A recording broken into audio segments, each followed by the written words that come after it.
The Monkeys and the Garden. In the beautiful city of Benares, there was a magnificent royal garden filled with rows of young trees and colorful flowering plants. The garden was the pride of the whole kingdom. A loyal gardener tended it day after day, watering each tree with great care, trimming the hedges, and keeping every path neat and clean. The garden was his life's work, and every tree grew strong and healthy under his watchful eye. One day, a grand festival was announced in the city, and the gardener wanted very much to go and enjoy the celebrations. But who would water his precious trees while he was away? Then he had an idea. A troop of monkeys lived in the trees at the edge of the garden. Their leader was a big, proud monkey who liked to act important. Surely the monkeys can water the trees for just one day, the gardener thought. How hard can it be? The gardener went to the Monkey King and said, "Dear friend, I must go to the festival today. Could you and your troop please water these young trees for me? Just fill the water skins from the pond and pour water at the base of each tree." The Monkey King puffed up his chest proudly. "Of course. We are very clever monkeys. We can handle such a simple task." The gardener thanked him, handed over the water skins, and hurried off to the festival without a worry in the world. As soon as the gardener left, the Monkey King called his troop together. "Listen carefully," he announced importantly. "We must water these trees. But we are smart monkeys, not foolish ones. We should not waste water. Before watering each tree, we must first pull it up to check the size of its roots. A tree with big roots needs lots of water, and a tree with small roots needs only a little." The other monkeys nodded eagerly. "What a brilliant idea," they chattered. "Our king is so wise." And so the monkeys got to work with great enthusiasm. They grabbed tree after tree and yanked them right out of the ground. "This one has small roots, just a splash of water. This one has big roots, give it a bucketful." But of course, once a tree is pulled out of the earth, its roots break and dry out. It can never grow again. The monkeys didn't understand this at all. They thought they were being terribly clever. One by one, they uprooted every single young tree in the beautiful garden, leaving nothing but holes and scattered dirt everywhere. Just then, a wise man happened to be walking past the garden. He stopped and stared in horror at the terrible sight. Every tree had been pulled up and lay on its side with roots drying in the hot sun. The beautiful garden was completely ruined. The monkeys were sitting around looking very pleased with themselves, chattering happily about what a fine job they had done. "What have you done?" the wise man cried out in shock. The Monkey King hopped over proudly. "We watered the trees very wisely. We pulled up each tree to check its roots first, so we would know exactly how much water to give." The wise man shook his head sadly. "Oh, you foolish creatures. Once you pull a tree from the ground, it dies. The roots must stay in the earth to drink the water. You have destroyed every tree by trying to be clever about something you did not understand." The monkeys looked at the fallen trees and slowly realized what they had done. The wise man looked at the ruined garden and sighed. "Let this be a lesson," he said to the ashamed monkeys. "When someone asks you to do a task, do exactly what they ask. Do not try to be clever about things you do not understand. The gardener asked you to simply pour water at the base of each tree. That was all you needed to do. Instead, your foolish cleverness has destroyed what took years to grow." The monkeys hung their heads in shame. When the gardener returned and saw his beautiful garden in ruins, he learned a lesson to never trust an important task to those who do not have the knowledge to do it properly. Moral: do not pretend to be wise about things you do not understand, for foolish cleverness causes more harm than honest ignorance. The trees that stood together. Long ago, high in the Himalayan mountains, there stood a magnificent forest of sal trees. Their tall trunks grew close together, their branches intertwined like clasped hands, and their roots wove together deep underground. In this magical forest lived many tree spirits, and the wisest of them all was an ancient spirit who dwelled in the grandest sal tree at the heart of the forest. One day, a divine messenger arrived from the heavens with important news. The great King Vesavana, ruler of all nature spirits, had decreed that every tree spirit must choose a new home. "Choose wisely," the messenger announced. "Pick the tree where you wish to live forever." The spirits buzzed with excitement. This was their chance to find the perfect dwelling. The wise old tree spirit gathered all the spirits around him. "My dear family," he said, "do not be tempted by the great trees that stand alone in open fields. They may look grand, but they have no neighbors to protect them. Stay here together in this forest, where our trees grow side by side. When branches are intertwined, even the mightiest storm cannot knock us down." But many of the younger spirits did not listen. "Why should we stay in this crowded forest?" they laughed. "Out there near the villages, people worship the great lone trees. They leave flowers, sweets, and gifts at their roots.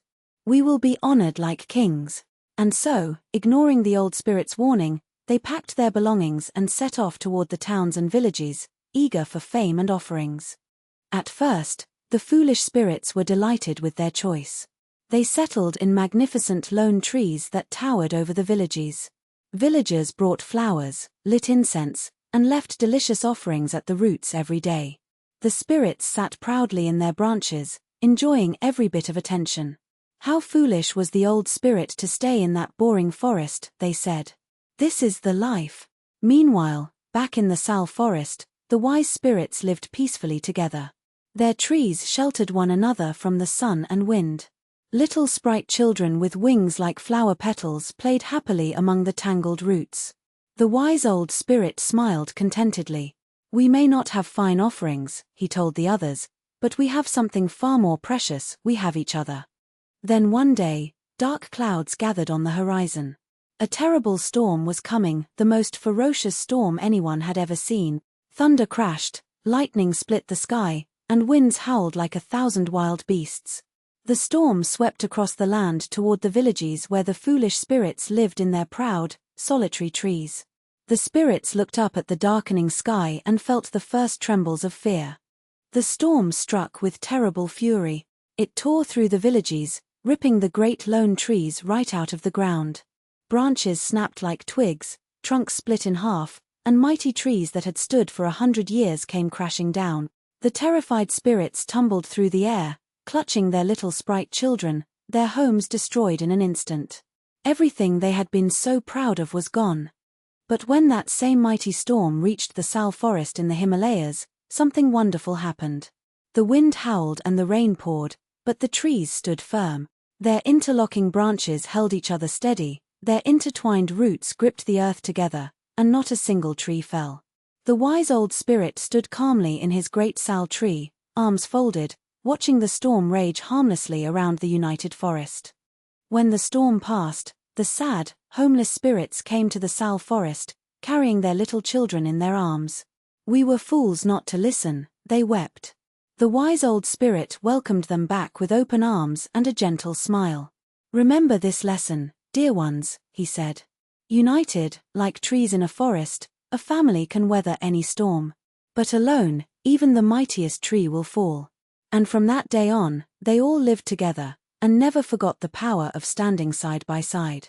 Moral: united, like trees in a forest, a family can weather any storm. But alone, even the mightiest tree will fall. The Magical Mango Tree. Long ago, a young adventurer named Dadivahana sailed the great seas in search of fortune. One day, a terrible storm wrecked his ship, and he washed ashore on a mysterious island. There, in the heart of a magical forest, he discovered 3 enchanted treasures hidden inside a hollow tree. The 3 treasures were truly magical: a golden axe that could chop and build by itself, a silver drum that could command any army, and a jade bowl that could produce endless rivers of milk. Using these wonders, Dadivahana built himself a magnificent kingdom and became a beloved king. But the greatest treasure of all was in his royal garden. King Dadivahana had planted a magical mango seed, and it grew into the most magnificent mango tree anyone had ever seen. Its mangoes were enormous, golden orange, and sweeter than honey. People traveled from distant lands just to taste them. News of the miraculous mango tree reached a jealous rival king. He could not stand that Dadivahana's mangoes were the finest in all the world. So he hatched a wicked plan. He sent his sneakiest gardener disguised as a traveler to secretly destroy the magical tree. Under the cover of darkness, the sneaky gardener planted bitter neem tree seedlings all around the magical mango tree. These were thorny, twisted trees that produced the most bitter fruit imaginable. Night after night, he returned to water and tend his wicked plants until they grew tall and strong. Slowly, something terrible happened. The bitter nim trees grew their roots deep into the earth, tangling with the mango tree's roots. Their thorny branches pressed against the mango's leaves. And one dreadful morning, when King Dadivahana bit into a golden mango, his face twisted in disgust. The sweetest mangoes in the world had turned bitter. The king was devastated. He called for his wise counselor Bodhi. The old sage came to the garden and examined the tree carefully. He noticed the twisted nim trees growing all around. "Ah, I see the problem, Your Majesty," Bodhi said gravely.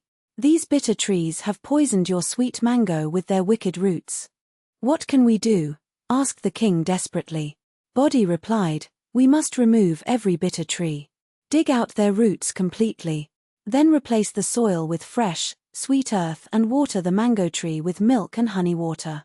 The sweetness will return, but only when the bad company is gone." The king's gardeners worked for days, pulling out every bitter nim tree and replacing the poisoned soil. They watered the mango tree with sweet milk and honey water every day. Slowly, the color returned to the mango's leaves. New blossoms appeared on its branches, and tiny green mangoes began to grow once more. When the mangoes finally ripened, the king took a bite. His eyes lit up with joy. They were sweeter than ever before. Wise Bodhi smiled and said, "Remember, Your Majesty, bad company can turn even the sweetest nature bitter. But when you remove the bad and nurture with good, sweetness always returns." And the magical mango tree bore the finest fruit in all the land once more. Moral: bad company can turn even the sweetest nature bitter, but goodness can always be restored.